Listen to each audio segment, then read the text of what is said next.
In fact, I was walking up Head Road getting some exercise when the program first came out on the first weekend, and a lady was walking down and she called out and she said, "I saw you on that Luxe Listing program." I said, "Oh," so I was a bit flattered, you know. She's one of the first people to say, I said, "Oh, thank you."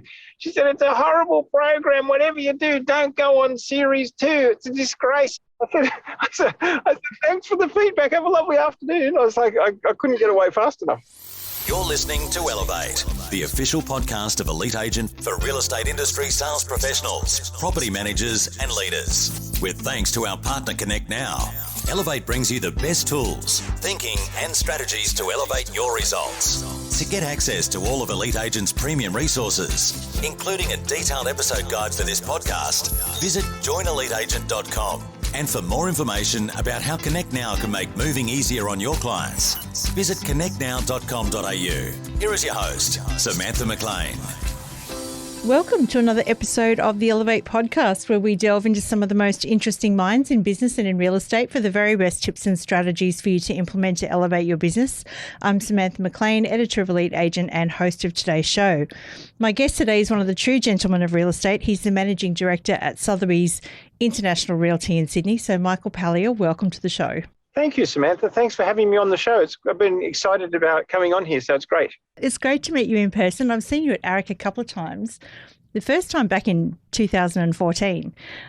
So I've seen you on stage a couple of times, and recently I'm very excited to see you pop up on Luxe Listings Sydney. So first of all, I have to ask, what was it like being on the show? Oh, I really enjoyed it. It was a lot of fun. I didn't know much about what it was. I was just, one of the buyer's agents, Simon Cohen, said to me, can you show me through one of your properties? And it was a castle on the North Shore of Sydney that we're selling. And he said, "Oh, do you mind if we bring like a film crew along, and we're doing this thing for Amazon and all that?" And I didn't know really what it was about. So, and then but I realized when it went on, it was like, oh my God, so many people watch that program. It's crazy. We've had emails from people. I had a lady from Luxembourg contacted us. I had 2 people from London, 2 people from LA. I had a Chinese gentleman from London contact saying he really enjoyed watching the program. And I only did a little tiny part of it. So, I think it's incredible. In fact, I was walking up Head Road getting some exercise when the program first came out on the first weekend. And a lady was walking down and she called out and she said, "I saw you on that Luxe Listing program." I said, "Oh," so I was a bit flattered, you know. She's one of the first people to say, I said, "Oh, thank you." She said, "It's a horrible program. Whatever you do, don't go on series 2. It's a disgrace." I said, "Thanks for the feedback. Have a lovely afternoon." I was like, I couldn't get away fast enough. So it obviously doesn't appeal to everyone, but it certainly gets people's attention, that's for sure. Yeah, it's interesting. And I think, you say that you only had a small role, but I think that there was 2 really interesting things that happened. One was that Vorks record. So how did that feel? That was a very intense auction. I watched that. And I mean, was it that intense? Yes, it was. It went surprisingly high on price. So that's a house in Vaucluse that we sold 7 years before for $11.3 million. And it was owned by a family from Japan that the father was the head of the family, and he had bought it as a holiday property. And he was a large businessman in Tokyo in aged care. So I got a phone call at the end of 2019 from his PA, and she said that he had passed away, unfortunately. He was in his 80s. I said, "Oh, I'm so sorry to hear that." And she said, "We need to sell the property." And I said, I thought, wow, this is a good listing. I really want to get this listing to sell. And I said, I'm terribly sorry to hear of your father passing away. She said, well, his son's looking after it in Tokyo, and could you give us a proposal? So I said, a bit naively, said, "Oh, would you like me to come to see you?" Because I thought, being Japanese, it was a respectful thing to do. And she said, "Let me talk to the son." And then she rang me back. This was about 1:00 in the afternoon on a Thursday afternoon. And then she said, "Oh, can you be here at 1:00 tomorrow? We'd like to see you in the boardroom." So I said to my person I work with, Mary, I said, "Mary, can we check if we can get a ticket to get out of there tonight and get to Tokyo 1:00 tomorrow?" So Mary organised it. We went straight over there. We were a bit like jet lag, but we walked into his office right on 1:00 because I know that that's important. And the 2 ladies on the front desk, they hopped up and they bowed and all that. It's very traditional in Tokyo. And we saw the son, and the PA, and they said to go ahead and sell the property. But then they realised that the father wasn't an Australian resident and he died, and his will doesn't stand up in Australia. It only stands up in Japan. So then they had to get a lawyer, a Japanese lawyer in Australia that I had to put them on to become power of attorney, get the probate through. And that took nearly 9 months to do that. We were just waiting. And then we put the property on the market in, I think it was September or October 2020. And all we said was it last sold 7 years ago for 11.3 million. We'll find out what it's worth today at the auction when we run the auction. We ran the auction. We had a lot of interest. The owners were hoping to get 14 million. It sold for 24.6 million at the auction. It went $10 million over the reserve and broke the record for the most expensive house ever sold in Australia. So at auction. So it was really a cracker. And there were lots of people wanting to buy it. So it was pretty exciting, I must say. Was it all about the view? Like, because I think that, that place, looking at it on the television, it was sort of everything that you like in Sydney, put it in the water, and that's it. That's what you get. That's like, right. It was a house that had been built 15 years previously. It was on quite a narrow block. It was about 15-metre frontage, but it had a very long block. It was about 1,000 square metres, and it had its own sort of tennis court, not full size, but it had a tennis court at the back. And then the house sat up high. And what was beautiful about it had those iconic views of the Sydney Harbour Bridge, the Opera House. If you look at Luxe Listings, I think it's episode number 3, they did a full feature on the house. And yeah, it's fantastic. It was a great property, just that iconic view, but it was leaking water. It's actually been completely stripped now. The lady that bought it was 28 years old and she paid $24.6 million for it. She's Chinese. And she came up to me at the end of the auction and she said, I never bid before at an auction. So I said to her, look, you did a very good job. You're very successful and you got the property. So yeah, she's completely gutted it. There's just nothing left of it now. And I suppose, speaking of other properties, you just mentioned the castle, I think, Innisfail. Yes. I have to ask you, it was a very interesting scene with Tamara and her friend with the bowl, with the singing bowl, the Tibetan, I think it's called a Tibetan singing bowl. Simon Cohen thought that they were mixing some vegetables up in that bowl. Or something. He didn't know what they were doing. Their clients that Simon brought along. But yeah, they were a bit out there. She had a rotating bed. She was showing me this photo of this round rotating bed that she has, the buyer. Yeah. And yeah, she's the right person. We had a very strong offer on that property just recently. And yeah, it's probably close to selling at the moment, that one, the castle. I thought it was interesting because, again, with my real estate hat on watching the show, I was thinking, gosh, there's no built-in wardrobes, there's no air conditioning, there's, like a dungeon that sort of looks like that's where the bodies might be buried. Like, it was like true Downton Abbey. And I thought it was really clever the way that you'd already gone to the architect and looked at the plan for sort of building the old and the new. Is that something you often do with these unusual listings or these listings that are heritage listed and things like that, is, this outside the box thinking? How did you come up with that? Oh, well, actually, that was our owner. Our owner is a very astute person, a businessman. He's had the property for over 30 years. His company owns it, and he actually put a lot of work into that over many years to get an approval to build a brand new world-class contemporary home right next door to the castle. So if anyone's watching this, if they want to see the castle, it's on episode 6 of Luxe Listings. So you'll see the property. It's incredible, this property. It sits on nearly 9,000 square metres of land fronting a harbourfront reserve on the North Shore of Sydney. And it's like parkland sitting with this magnificent sandstone castle that's about 100 years old. And it's got a DA approval to build a brand new house right next to it that joins onto the castle. And also you can use it for commercial use. So you can have your office in there and all that kind of thing. So you can live in the contemporary home with the tennis court and the pool and the beautiful gardens and the harbour views. And then you can walk across into the castle and you can do whatever you like there. You can have friends over there for parties, or you can use it for an office.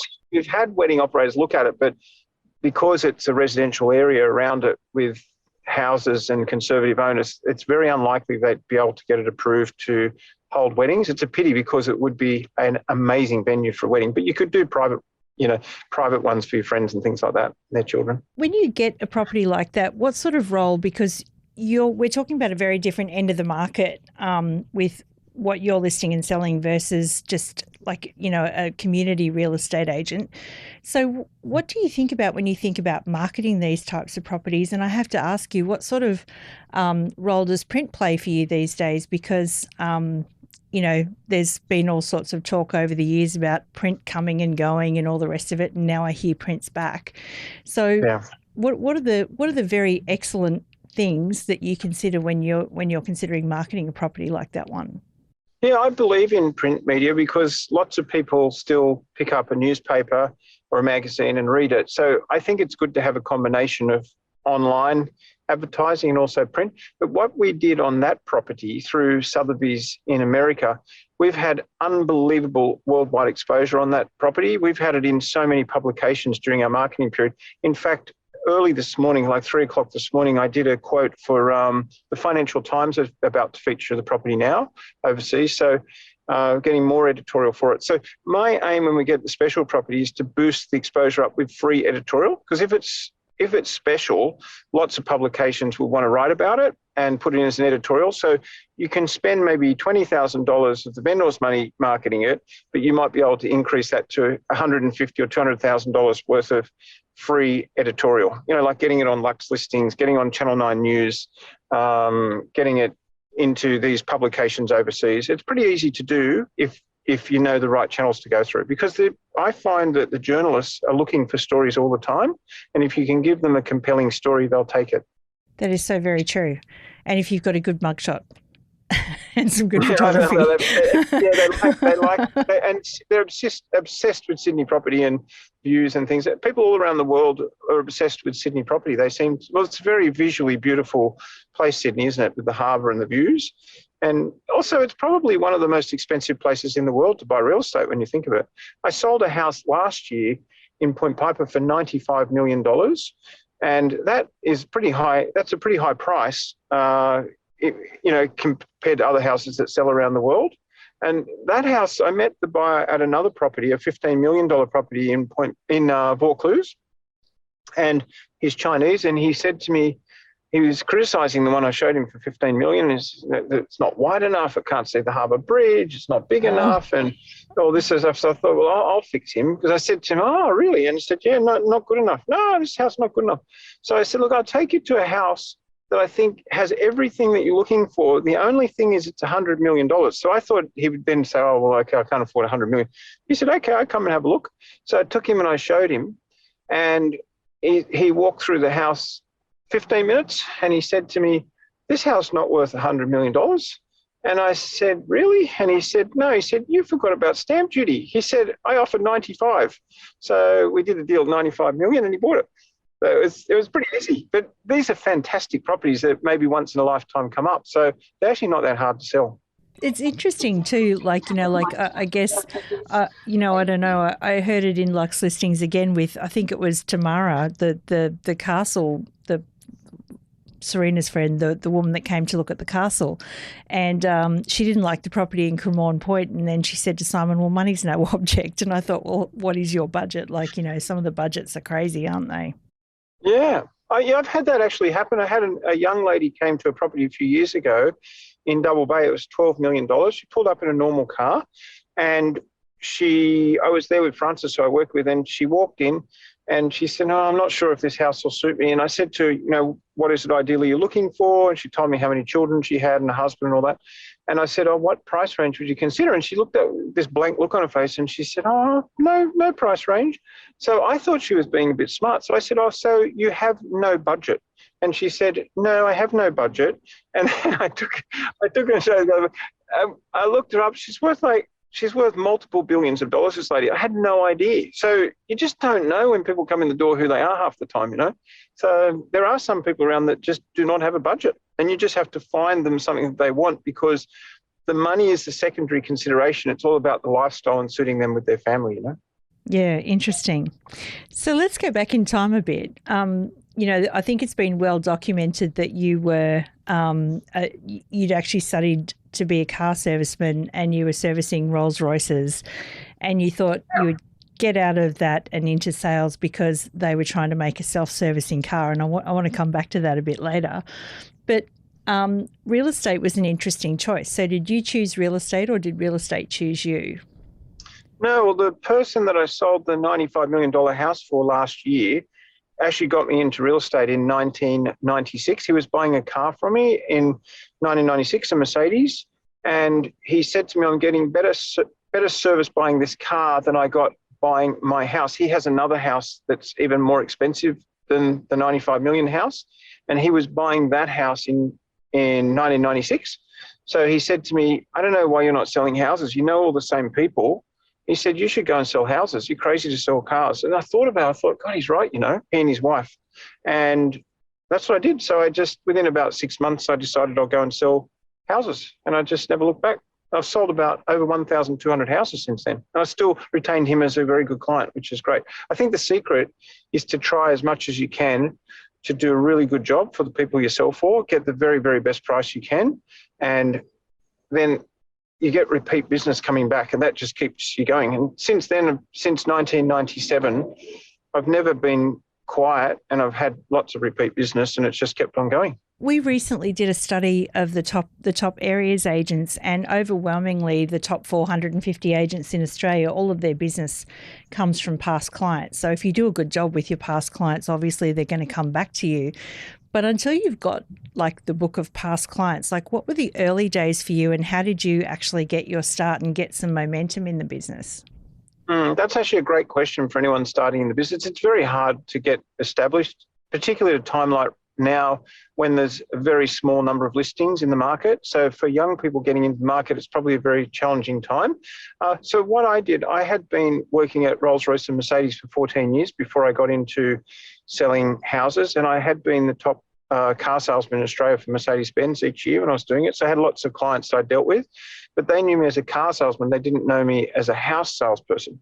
So I have one good client that I still have to this day that was a very senior person in advertising.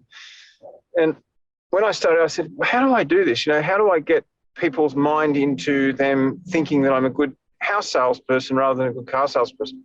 He said, well, what you should do when you go to see them is say, I represented Rolls-Royce and Mercedes in Sydney's eastern suburbs, and I was really good at that. And I did a great job, and I sold a lot of cars, and I'd like to represent you in the same way with your home. And he said that will transcend in their mind that it's about the people more than about the product. If you can sell the Mercedes or the Rolls-Royce, there's no reason why you can't sell their house for them.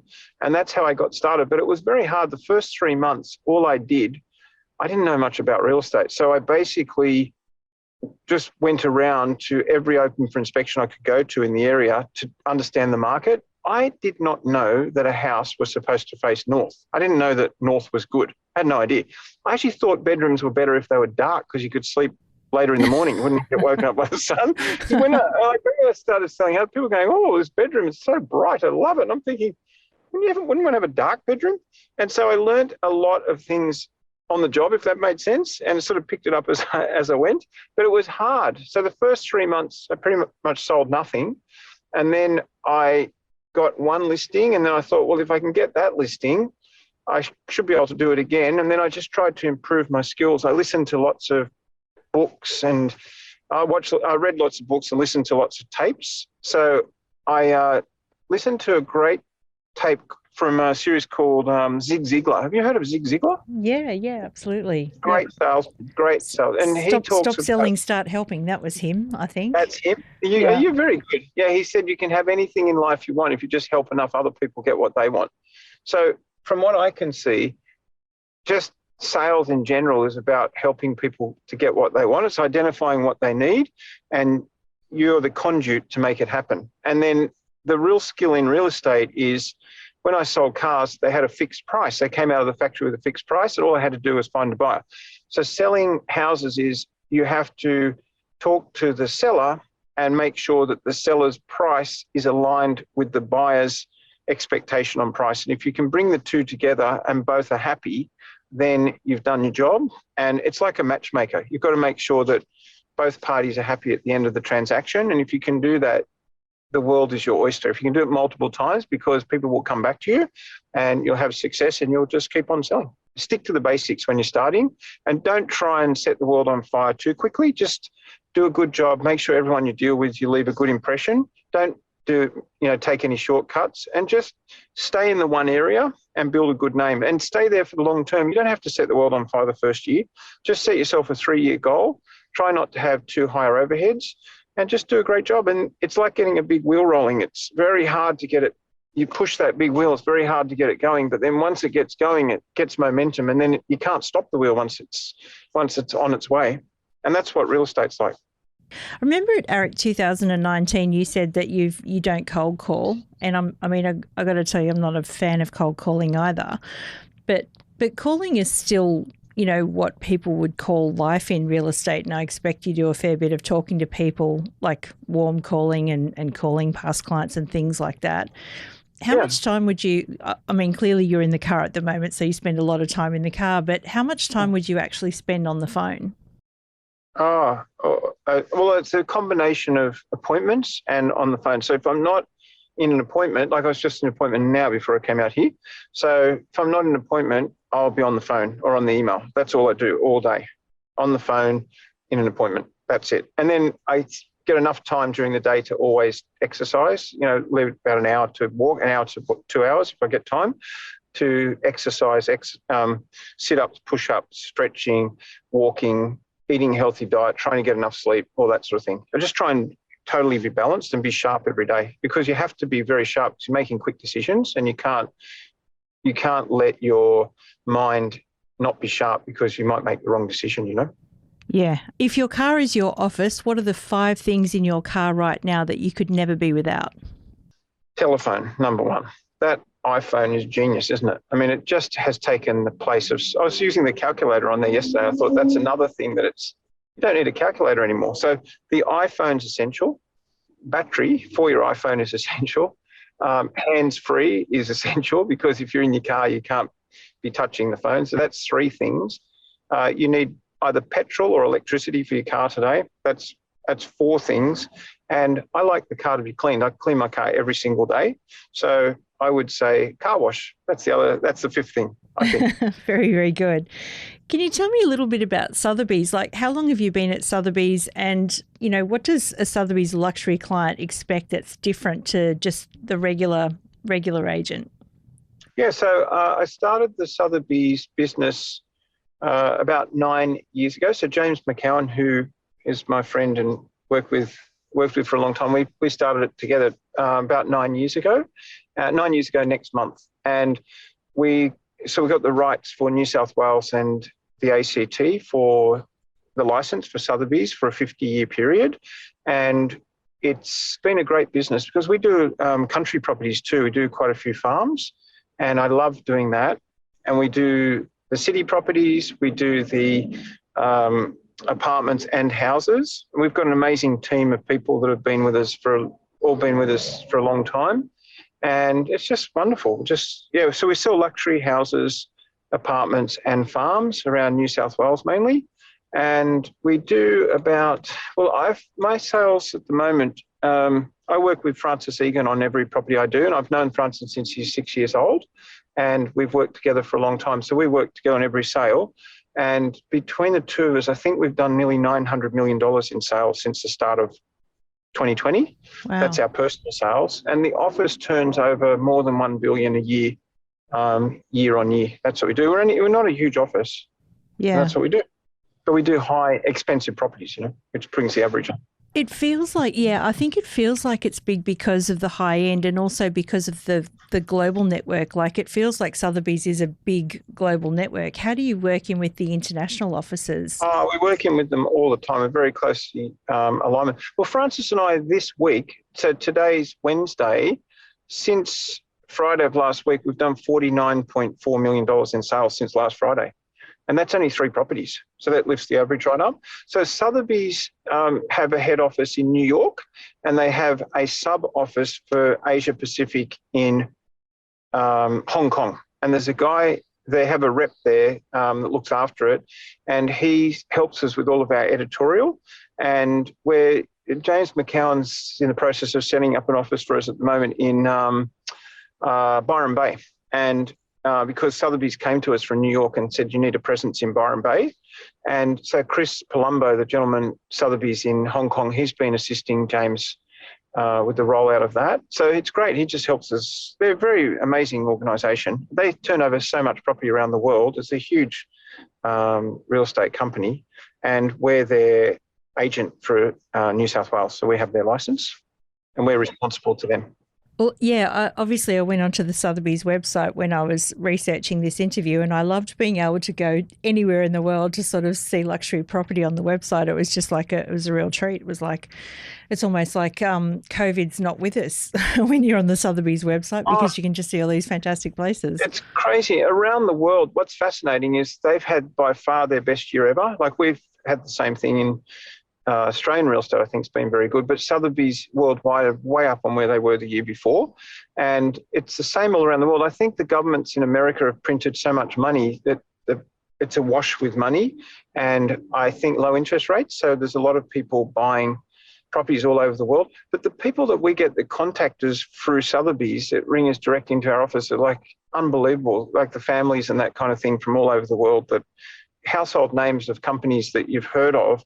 And a lady called us from Germany recently, and she said she was Mrs. Such and Such, and we thought she was joking. She's like one of these big, I won't say the actual name, but it was one of these big companies in Germany that's a worldwide company. And she was actually the wife of the guy that I think is the son of the founder of the company, and they're looking at buying a property here in Australia. We get this all the time, but they always come through us through head office, you know. Yeah, interesting. So that was gonna be my next question actually, is how has the luxury property market changed amid the pandemic and COVID-19? But you're saying it's still going along very nicely. Yeah, it's been amazing. It's not like the GFC, the global financial crisis was really tough because a lot of people couldn't afford, they were getting margin calls on their shares. And the difference now is the stock market's at an all-time high. And I found when the stock market's high, the property market's high. So they sort of mirror each other. And yeah, it's been, the big thing at the moment is there's not as much stock for sale as there was previously, because a lot of people have got nowhere to move to. And some people are scared to move during the pandemic, and some people are scared to have people come inside their homes during the pandemic. So that limits the stock, but then it also drives the prices up. Do you have any advice? You just mentioned there a problem that a lot of agents have got right now, which is feeling like the volumes are quite low. Is there any advice you would give other agents who are operating in perhaps a low volume market to win their next listing? I think just to get your skills as well tuned as you can, so that you don't miss a listing when it comes up, because it's crucial to get every single listing when the market's very tight. So I think you have to be the best you can possibly be, and you can't do more than that. I mean, you can't force people to sell their houses. So there'll be a certain number of people that will sell for different reasons at any one time. I mean, you have, people pass away, people get married, people get divorced, people have families. They're all reasons why people will want to move from where they are. And there'll be a certain number at any one time that will move for that reason. And you've just got to make sure that you're called upon by enough of those people when they're ready to sell. And it can be quite challenging, but just keep your overheads down and don't have too much of an expensive lifestyle when the market's tight, because it is a cyclical market. It's always less or more stock, it's just the way it runs. Okay, so let's finish up with a few tips for the people listening in. If I was wanting to break into the luxury market as a real estate agent, what would your biggest tip be? What would your best tip be? Well, firstly, you've got to get your skills. Come and work for Michael Pallier. Well, no. Firstly, you've got to get your skill set right. So you may not want to start straight away as an agent. You may want to start in a role as an assistant. I think that would be quite good. Or alternatively, you may want to start in property management. And it's not like, you've got to know what to say and what not to say when you're dealing with people, and you've got to be able to read people and be able to know when to close a deal and get the deal done, and when it's not ready to close a deal. So there's a lot of skill that has to be learned to get to that point. So you can't just straight away go into it and think that you're going to be successful from day one. But I think you've got to have someone to learn from. And to do that, the best way you can do it is to maybe get a job in an agency where they are doing luxury sales. So firstly, you can learn the market, and also you can watch the people around you that are doing well. And as I say, success leads clues. So you just watch what they do. I have an amazing person called Mary Lynn that I work with that's worked with me more than 10 years now, Mary Lynn. And Mary worked as my PA for about 7 years. And then she came to me at the end of last year and she said, Michael, I think I can go out on my own now and work as an agent in our company. So I said to her, are you sure, Mary? And she said, yeah, I really think I can do it. She calls me MP, and she said, MP, I've worked next to you for 7 years. I've listened to every conversation you pretty much had. She said, I know what to say and I know what not to say. And I'll tell you what, she is absolutely killing it. She went out on her own and she's been doing so well. We're so proud of her. And I think she's right. I think that she has listened to what's gone on and she's learnt it. And Francis and I, who I work with, he's exceptional. He's a very bright person and he's absolutely killing it too. So I think if you just work with someone that's been doing it and learn, that's the secret. What's your top productivity tip?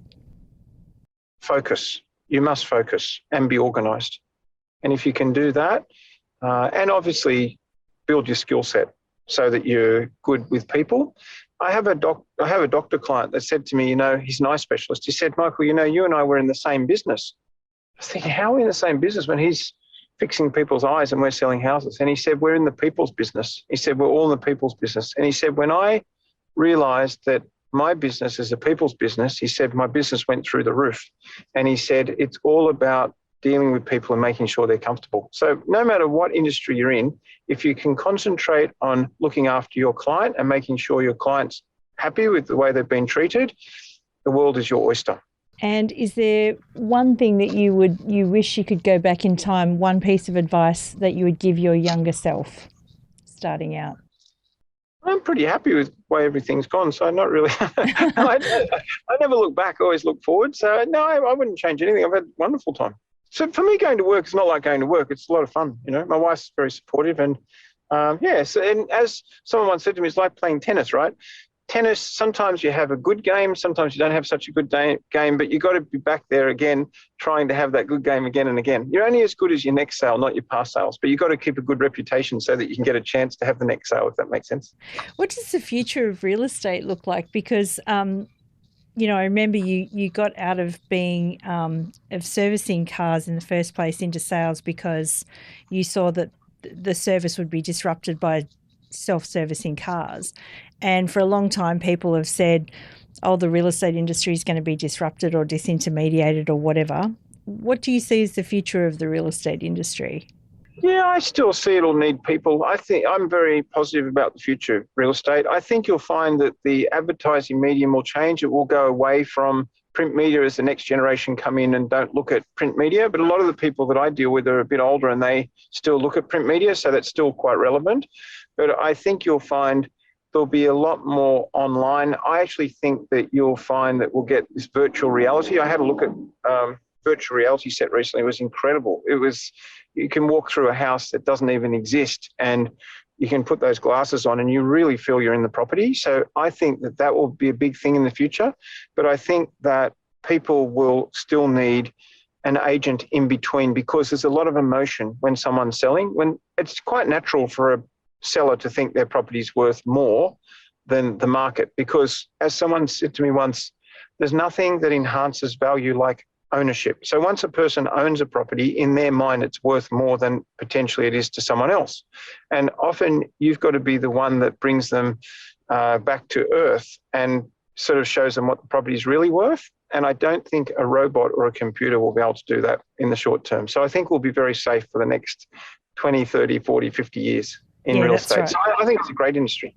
Well, Michael, it's been wonderful getting to know you and thank you so much for sharing your advice and your knowledge with other agents out there.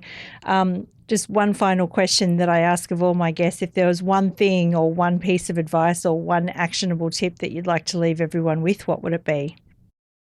I think just refine your skill set, work hard, build a good reputation, and just keep doing what you're doing. Just stay true to the same thing. And if you do that and have a roadmap, you'll be successful and you'll have a great life. And also don't show off. I mean, I don't think people like people that are show offs. I mean, I watched that program, $1 Million Listing, and I think to myself, if I was an agent starting out, I'd look at exactly what those agents are doing and do the complete opposite, and then I'd probably be successful. So I'm not into being too flashy, and I think people respect you if you put the hard yards in and you work hard and you don't. It's not about you as the agent, it's about the client. So I think you've got to be a little bit low key and work hard and just get the people what they want, and you'll be very successful. Yep, incredible advice, Michael Pallier. Thank you so much. Great, thank you. Thanks for your time. We hope you enjoyed this episode of the Elevate podcast, with thanks to connectnow.com.au. Don't forget to get access to all of Elite Agent's premium resources, including a detailed episode guide for this podcast. Visit joineliteagent.com.